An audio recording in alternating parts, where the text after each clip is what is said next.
Hello everyone, welcome back to my channel that is biology achievers. My name is Simi Singh. I hope कि आप सब लोग अच्छे होंगे एंड अच्छे से प्रिपरेशन चल रही होगी एग्ज़ाम्स की।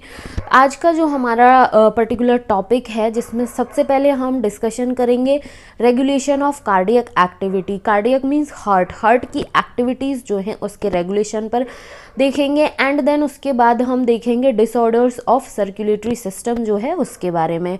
तो अगर यदि मैं बात करूँ कि नॉर्मल एक्टिविटी जो है हार्ट की वो कैसे रेगुलेटेड होती है, तो प्रीवियस लेक्चर्स जो हैं हार्ट के, जिसमें हमने हार्ट एनाटॉमी या फिर बात करें कि जो ब्लड सर्कुलेशन होता है हार्ट में, उसके बारे में हमने स्ट्रक्चर के बेसिस पर डिटेल में डिस्कशन ऑलरेडी किया हुआ है। अगर यदि वो वीडियोस नहीं देखे हैं तो मेक श्योर कि वो लेक्चर्स ज़रूर देखें, जिससे कि कोई कन्फ्यूज़न ना रहे। यहाँ पर हमने ये एक रफ बेसिस पर इस तरीके से हार्ट का स्ट्रक्चर ड्रॉ किया। तो ये जो रीज़न है राइट एट्रियम का जो पार्ट है, दैट मीन्स कि राइट एट्रियम जो है, इसके अपर पार्ट और लोअर पार्ट में एक स्पेशलाइज्ड मसल टिश्यू जो है वो प्रेजेंट होता है अपर एंड लोअर पार्ट में, जिसको हम नोडल टिश्यू के नाम से जानते हैं। सो ये जो स्पेशलाइज्ड मसल है, मसल फाइबर है, टिश्यू है, इसको हम क्या कहते हैं, नोडल टिश्यू के नाम से जानते हैं। तो ये जो नोडल टिश्यू है ये इम्पॉर्टेंट रोल प्ले करता है नॉर्मल एक्टिविटी जो हार्ट की रेगुलेटेड होती है उसमें। सो नॉर्मल एक्टिविटी जो है हार्ट की वो इसके थ्रू रेगुलेटेड होती है, जिसको हम इंट्रिंसिकली बोलते हैं या फिर ऑटो रेगुलेटेड होती है। और इस प्रॉपर्टी के बेसिस पे हम कहते हैं कि हार्ट जो है वो मायोजेनिक नेचर का होता है। So normal activity of the heart are regulated intrinsically, that is auto regulated by specialized muscle, जिसको हम नोडल टिश्यू के नाम से जानते हैं, and hence the heart is called myogenic. ये तो हो गया नॉर्मल एक्टिविटी की जब बात की जा रही है। तो कार्डियक एक्टिविटी या फिर हार्ट की जो एक्टिविटी है वो कैसे रेगुलेटेड होती है। अगर यदि हम स्पेशल बेसिस पर बात करें या स्पेशल केस की बात करें, तो जो ह्यूमन बीइंग का ब्रेन होता है उसमें एक मेड्यूला ऑब्लंगेटा नाम का रीजन होता है। मेड्यूला ऑब्लंगेटा जो रीजन है उसमें एक स्पेशल और सिस्टम प्रेजेंट होता है, जिसको हम ऑटोनोमिक नर्वस सिस्टम के नाम से जानते हैं। सो जो ह्यूमन ब्रेन है, इस तरीके से हम ड्रॉ करते हैं कि ये हमारा ह्यूमन ब्रेन है। ये जो ह्यूमन ब्रेन है इसका एक रीज़न है मेड्यूला ऑब्लंगेटा। मेड्यूला ऑब्लंगेटा जो है, यहाँ पर एक स्पेशल नर्वस सिस्टम प्रेजेंट है, जिसको हम ऑटोनोमिक नर्वस सिस्टम ANS के नाम से जानते हैं। अब ये जो ऑटोनोमिक नर्वस सिस्टम ANS है, इसमें दो डिफरेंट टाइप के न्यूरल सिग्नल्स प्रेजेंट होते हैं। फर्स्ट न्यूरल सिग्नल जो है उसको हम सिंपैथेटिक नर्व या फिर सिंपैथेटिक नर्वस न्यूरल सिग्नल के नाम से जानते हैं।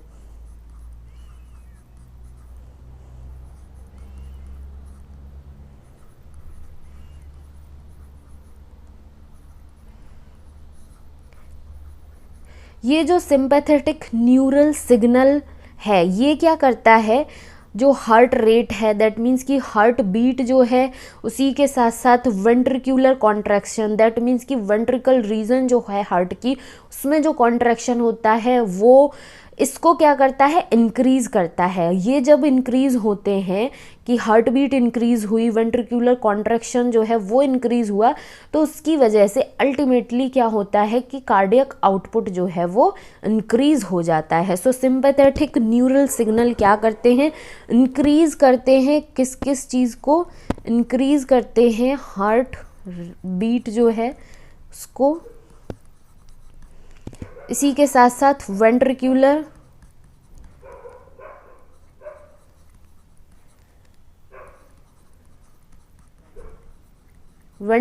कॉन्ट्रैक्शन जो है उसको इंक्रीज़ करते हैं। इनके इंक्रीज़ होने की वजह से अल्टीमेटली जो कार्डियक आउटपुट है वो भी इंक्रीज़ हो जाता है। सो अभी तक क्या देखा हमने, स्पेशल केस की अगर बात कर रहे हैं तो ब्रेन है। ब्रेन में मेड्यूला ऑब्लंगेटा जो है हमारे स्पाइनल कॉर्ड जो है उसी के जस्ट अबव वाला, दैट मीन्स कि जहाँ पर अगर यदि हम इमेजिन करें कि जो हमारा गर्दन होती है, तो गर्दन का जो रीज़न है, जहाँ पर अगर हम एक अपनी चोटी बनाने वाली जो रीज़न की बात करें तो वो पर्टिकुलर सेगमेंट जो है हमारे ब्रेन का क्या कहलाता है, मेड्यूला ऑब्लेंगेटा। तो ये जो मेड्यूला ऑब्लेंगेटा है इसमें ऑटोनोमिक नर्वस सिस्टम प्रेजेंट होता है, जिसको हम शॉर्ट में ANS के नाम से जानते हैं। अब ये जो ANS रीजन है, यहाँ पर दो डिफरेंट टाइप के न्यूरल सिग्नल्स प्रेजेंट होते हैं, जिसमें से पहला न्यूरल सिग्नल क्या है, सिंपैथेटिक न्यूरल सिग्नल, जो कि इंक्रीज करता है हार्ट रेट को, वेंट्रिकुलर कॉन्ट्रैक्शन जो है उसको इंक्रीज करता है, उसकी स्ट्रेंथ जो है उसको बढ़ाता है।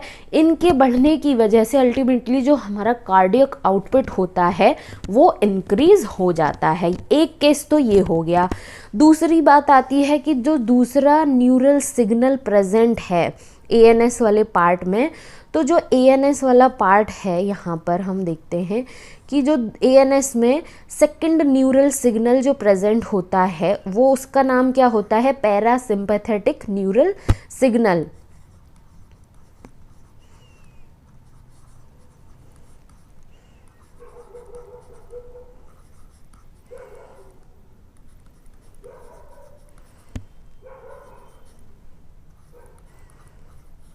पैरासिम्पैथेटिक न्यूरल सिग्नल, ये जो पैरासिम्पैथेटिक न्यूरल सिग्नल है ये क्या करता है, डिक्रीज करता है किसको, हार्ट रेट को।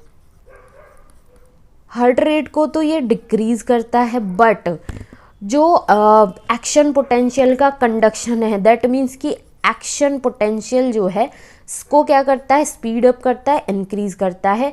तो इस सिचुएशन में भी कार्डियक आउटपुट जो होता है वो क्या होता है, वो इंक्रीज हो जाता है। हार्ट रेट को डिक्रीज करता है parasympathetic neural signal, but action potential का जो कंडक्शन है उसको इंक्रीज करता है, और उसी के साथ साथ कार्डियक आउटपुट भी इंक्रीज हो जाता है। ये हो गया एक स्पेशल केस हमारे रेगुलेशन ऑफ कार्डियक एक्टिविटी में, कि जो ह्यूमन ब्रेन है वो भी कार्डियक एक्टिविटी में इंपॉर्टेंट रोल प्ले कर रहा है। अब ह्यूमन ब्रेन में मेड्यूला ऑब्लेंगेटा वाला जो रीजन है वो पर्टिकुलर रीजन बहुत ज़्यादा इंपॉर्टेंट रोल प्ले करता है कार्डियक एक्टिविटी में। आई होप कि ये पूरा का पूरा जो हमारा टॉपिक है वो अच्छे से समझ में आया होगा। अब हम अपने ये जो पर्टिकुलर बुक का सेगमेंट मैंने लिया है इस पर देखते हैं। सो यहाँ पर हम बात करें special neural centre present in medulla oblongata. जो मेड्यूला ऑब्लेंगेटा रीजन है ब्रेन का, वहाँ पर एक स्पेशल न्यूरल सेंटर प्रेजेंट होता है, जिसको हम ऑटोनॉमिक नर्वस सिस्टम ANS के नाम से जानते हैं। ये क्या करता है, मॉडरेट करता है कार्डियक फंक्शंस को। So a special neural centre in the medulla oblongata can moderate the cardiac function through autonomic nervous system. Neural signal through the sympathetic nerve, ये क्या है, पार्ट है ANS का। अपनी सिंपल लैंग्वेज में इसको हम इस तरीके से जानते हैं कि सिंपैथेटिक नर्व या फिर सिंपैथेटिक न्यूरल सिग्नल जो है वो क्या है, पार्ट है ANS का। ये क्या करता है, can increase the rate of heart beat, साथ ही साथ strength the ventricular contraction, that means कि वेंट्रिकुलर रीजन में जो कॉन्ट्रैक्शन होता है उसको इंक्रीज करता है, and thereby the cardiac output, और इसी के साथ साथ कार्डियक आउटपुट भी जो है वो इंक्रीज हो जाता है। आई होप कि फर्स्ट जो न्यूरल सिग्नल का हमने बात की थी वो कॉन्सेप्ट अब अच्छे से समझ में आया होगा। ऑन द अदर हैंड, अगर यदि हम दूसरी तरफ की बात करें तो सेकंड जो न्यूरल सिग्नल प्रेजेंट है ANS वाले रीजन में, जिसको हम पैरासिम्पैथेटिक न्यूरल सिग्नल के नाम से जानते हैं, ये क्या करता है, decrease the rate of heart beat. Heart beat का जो रेट है उसको डिक्रीज करता है, but speed up conduction of action potential, जो एक्शन पोटेंशियल का कंडक्शन है उसको स्पीड अप, दैट मीन्स कि इंक्रीज करता है, and thereby the cardiac output, और इसी के साथ साथ कार्डियक आउटपुट भी जो है वो इंक्रीज हो जाता है। आई होप कि अब ये दोनों न्यूरल सिग्नल का जो वर्किंग मैकेनिज्म है वो अच्छे से समझ में आया होगा। फिर भी अगर यदि कोई डाउट है या फिर कोई क्वेरी रहती है तो प्लीज़ उसके लिए कमेंट सेक्शन में ज़रूर कमेंट करें। चैनल को प्लीज़ ज़रूर सब्सक्राइब करें, वीडियो को लाइक करें, अपने फ्रेंड्स के साथ भी शेयर करें। उसके बाद यहाँ पर एक और इम्पॉर्टेंट रीज़न के रोल की बात की गई है कि एड्रीनल मेड्यूलरी जो हॉर्मोन्स होते हैं ये भी क्या करते हैं, इंपॉर्टेंट रोल प्ले करते हैं कार्डियक आउटपुट को बढ़ाने में। सो इस तरीके से हो जाता है हमारा regulation of cardiac activity complete. इसके बाद अब हम देखते हैं कि जो डिसऑर्डर्स हैं, दैट मीन्स कि हमारा अगर सर्कुलेटरी सिस्टम जो है वो प्रॉपरली फंक्शन नहीं कर रहा है, उसके साथ में कुछ गड़बड़ी हो रही है, तो हमें किस तरीके के डिसऑर्डर्स जो हैं वो फेस करने पड़ेंगे। तो सबसे पहला जो डिसऑर्डर है वो है हमारा हाई ब्लड प्रेशर, ये जिसको हम हाइपरटेंशन के नाम से भी जानते हैं। तो सबसे पहले तो हमें ये पता होना चाहिए कि जो ब्लड प्रेशर है उसकी नॉर्मल रेंज जो है वो क्या होती है। तो जो नॉर्मल रेंज होती है ब्लड प्रेशर की, जिसको हम शॉर्ट में बीपी के नाम से भी जानते हैं, वो होती है 120/80। ये होती है नॉर्मल रेंज। बट अगर यदि इससे अबव जाता है तो वहाँ पर कहा जाता है कि जो ब्लड प्रेशर है, दैट मीन्स कि बीपी जो है वो हाई है। तो ये किस तरीके से होता है हाई ब्लड प्रेशर हाइपरटेंशन की situation. So hypertension is the term for blood pressure that is higher than normal. जो नॉर्मल रेंज है इससे अगर यदि अबव हो जाता है बीपी या फिर ब्लड प्रेशर जो है, तब हम उसको हाइपरटेंशन के नाम से जानते हैं। इन दिस मेजरमेंट 120 में mmHg, 120 जो वैल्यू है mmHg millimetre of mercury pressure, ये जो पर्टिकुलर डिजिट है या फिर मेजरमेंट जो है is the systolic. Systolic means और पंपिंग प्रेशर। 120 उस टाइम पर वैल्यू आनी चाहिए जब हमारा पंपिंग हो रही है ब्लड में, सिस्टोलिक ओपन है, रिलैक्स्ड स्टेट में नहीं है, वर्किंग मैकेनिज्म में है हमारा हार्ट, उस टाइम पर 120 mmHg आना चाहिए। एंड 80 जो है 80 mmHg ये वो वैल्यू है, ये इसको रिप्रेजेंट करता है जब डायस्टोलिक और रेस्टिंग प्रेशर जो होता है, दैट मीन्स कि जब हमारा हार्ट जो है रेस्टिंग रिलैक्स्ड स्टेट में है, डायस्टोलिक क्लोज्ड फॉर्म में है हार्ट के चैम्बर्स, उस टाइम पर 80 mmHg जो है वो पर्टिकुलर वैल्यू आनी चाहिए। तो ये अगर यदि 120 80 आ रहा है या फिर मे बी 110 70 आता है, तो ये नॉर्मल रेंज होती है ब्लड प्रेशर की। बट अगर यदि हमने साइकिल जो है या फिर ब्लड प्रेशर जो है किसी भी इंडिविजुअल का वो रिपीटेड किया, साइकिल जो है वो रिपीट की चेक करने की, तो उसमें अगर यदि 140/90 आ जाता है, तो ये कंडीशन क्या होती है कि ब्लड प्रेशर जो है वो हाई है, हाइपरटेंशन की प्रॉब्लम है। बिकॉज आज के टाइम में बहुत सारे लोग जो हैं हाइपरटेंशन दैट मीन्स कि हाई ब्लड प्रेशर की कंडीशन जो है उससे बहुत ज़्यादा सफ़र कर रहे हैं। If repeated checks of blood pressure of an individual is 140/90, 140/90 or higher, it shows hypertension. High blood pressure leads to heart disease and also affect vital organs like brain and kidney. अब ये जो hypertension है या फिर high blood pressure की जो problem है, इसकी वजह से क्या होता है कि अदर डिफरेंट हार्ट डिजीज़ भी हो सकती हैं। उसी के साथ साथ जैसे कि हमारा ब्रेन है, हमारे जो किडनीज़ हैं वो भी अफेक्ट हो सकते हैं, डैमेज हो सकते हैं। तो इसलिए कहा जाता है कि नॉर्मल सिचुएशन में रहें, कामली काम करें, और जो हमारा फूड इनटेक होता है उसमें सॉल्ट का थोड़ा कम यूज़ करें, बहुत ज़्यादा सॉल्ट जो है वो यूज़ ना करें, कंज्यूम ना करें। सो अपना जो ब्लड प्रेशर की जो मेज़रमेंट है, जो वैल्यू है, वो नॉर्मल कंडीशन में ही बनी रहे। अगर यदि ये नॉर्मल रेंज से अबव जाता है, दैट मीन्स कि हाइपरटेंशन, हाई ब्लड प्रेशर की प्रॉब्लम हो गई है। इसकी वजह से हमारे ब्रेन, हमारी किडनी या फिर अदर कोई भी हार्ट डिजीज़ भी हो सकती है। सो इस तरीके से फर्स्ट डिसऑर्डर जो है हाइपरटेंशन वो हो जाता है हमारा कंप्लीट। सेकंड डिसऑर्डर की अगर हम बात करें, ये क्या है, कोरोनरी आर्टरी डिजीज़, जिसको हम शॉर्ट में कैड के नाम से जानते हैं। Coronary artery disease often refer to as atherosclerosis. ये जो डिजीज़ है कैड, कोरोनरी आर्टरी डिजीज़ जो है, इसको हम एथेरोस्क्लेरोसिस के नाम से भी जानते हैं। सो कहीं पर ये टर्म आए, ये ना दिया हो, तो समझ लेना कि कोरोनरी आर्टरी डिजीज़ के बारे में ही बात कर रहा है। इसमें क्या होता है, affect the vessels that supply blood to the heart muscles. ये जो पर्टिकुलर डिसऑर्डर है कैड, इसमें क्या होता है कि जो ब्लड वेसल्स होती हैं, मींस जस्ट हमने प्रीवियस जो लेक्चर था जहाँ पर डबल सर्कुलेशन पढ़ा था, तो उसमें हमने ब्लड वेसल का स्ट्रक्चर देखा था। 3 डिफरेंट लेयर्स जो हैं उससे मिलकर बना होता है, एक हॉलो ट्यूब जैसा होता है ब्लड वेसल। तो इसमें यही बताया गया है कि इस पर्टिकुलर डिजीज़ में, इस पर्टिकुलर डिसऑर्डर में क्या होता है कि जो ब्लड वेसल्स हैं, जो कि ब्लड की सप्लाई करती हैं, हार्ट तक ब्लड को पहुंचाने का काम करती हैं, ये क्या होती हैं, ये अफेक्ट हो जाती हैं। It is caused by deposition of calcium, fat, cholesterol and fibrous tissue.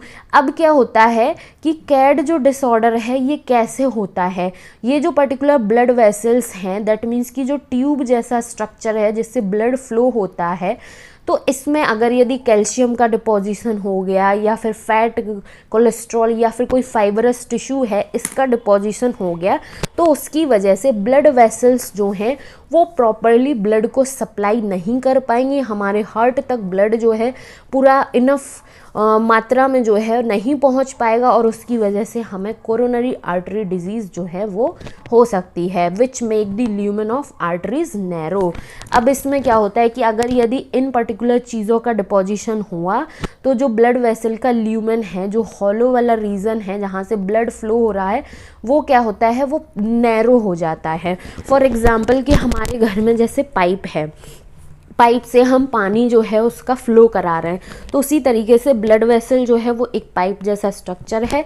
जैसे पाइप से पानी का फ्लो होता है, उसी तरीके से ब्लड वेसल जो है वो उससे ब्लड का फ्लो हो रहा है।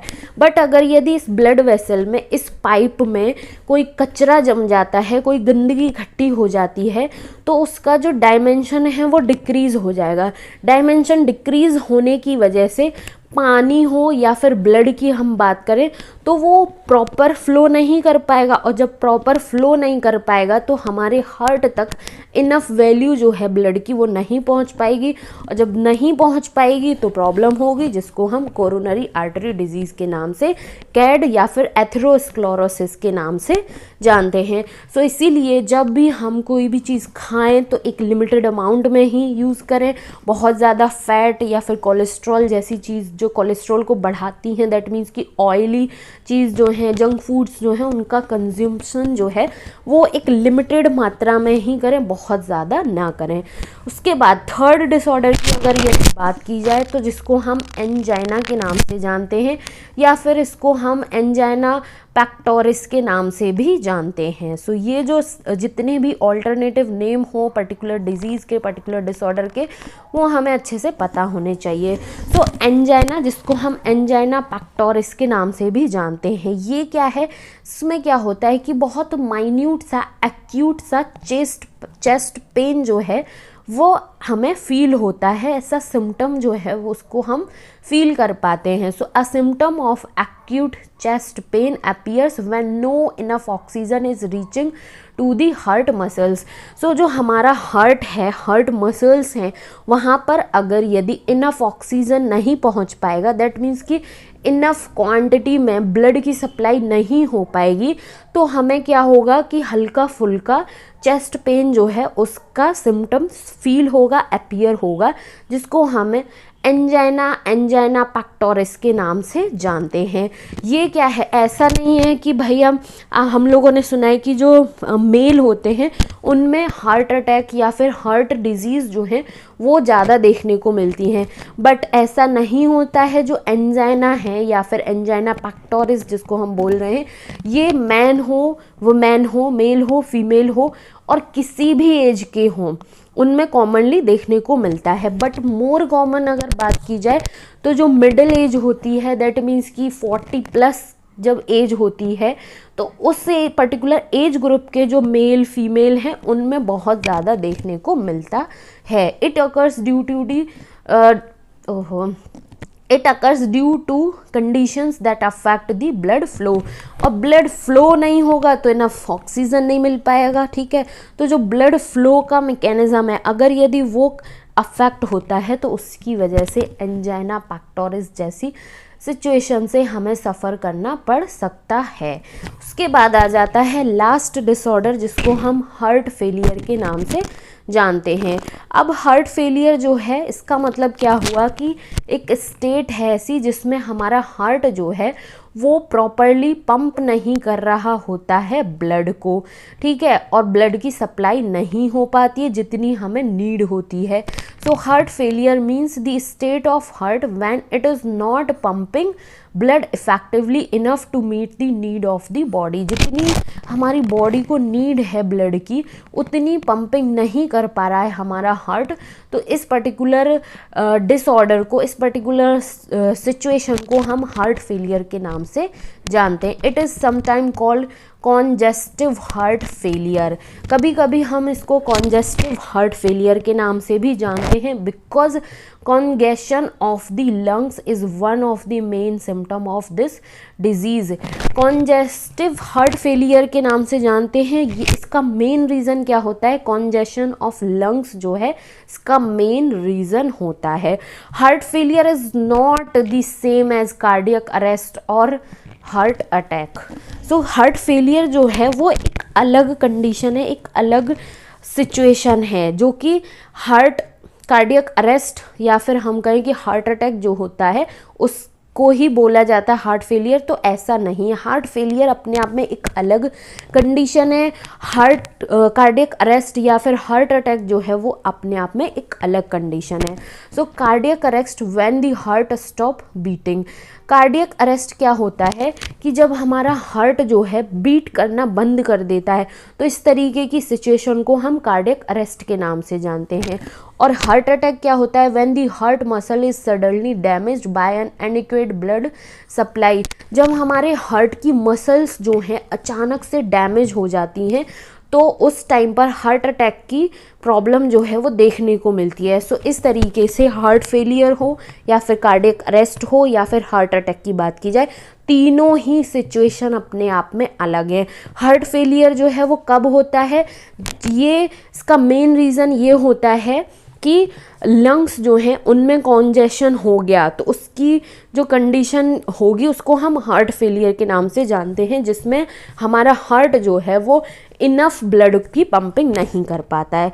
बट अगर यदि कार्डियक अरेस्ट की बात करें तो इसमें क्या होता है कि हमारा हार्ट जो है वो बीट करना ही बंद कर देता है, स्टॉप कर देता है। हार्ट अटैक में क्या होता है कि जो हार्ट मसल्स हैं वो अचानक से डैमेज हो जाती हैं और ब्लड की सप्लाई जो है वो नहीं हो पाती है। सो इस तरीके से तीनों टर्म्स जो हैं उनमें कंफ्यूज नहीं होना है। तीनों का अपना अपना कंडीशन जो है, सिम्टम्स जो है, सिचुएशन जो है वो डिफरेंट है। सो हार्ट फेलियर को हार्ट अटैक या कार्डियक अरेस्ट से लेकर कंफ्यूज नहीं होना और इसको एक ही टर्म में नहीं समझना है। सो इसी के साथ हमारा ये चैप्टर हो जाता है कंप्लीट। आई होप कि ये पर्टिकुलर चैप्टर जो बॉडी फ्लूइड्स एंड सर्कुलेशन हमने स्टार्ट किया था उसके सारे लेक्चर्स देखे होंगे, हेल्पफुल रहे होंगे। अगर फिर भी किसी भी पर्टिकुलर वीडियो पर्टिकुलर लेक्चर के रिगार्डिंग कन्फ्यूज़न होता है, कोई क्वेरी रहती है, तो प्लीज़ कमेंट सेशन में ज़रूर कमेंट करें एंड वीडियो को लाइक करें, अपने फ्रेंड्स के साथ शेयर करें और प्लीज़ चैनल को ज़रूर सब्सक्राइब करें। Thank you so much for watching.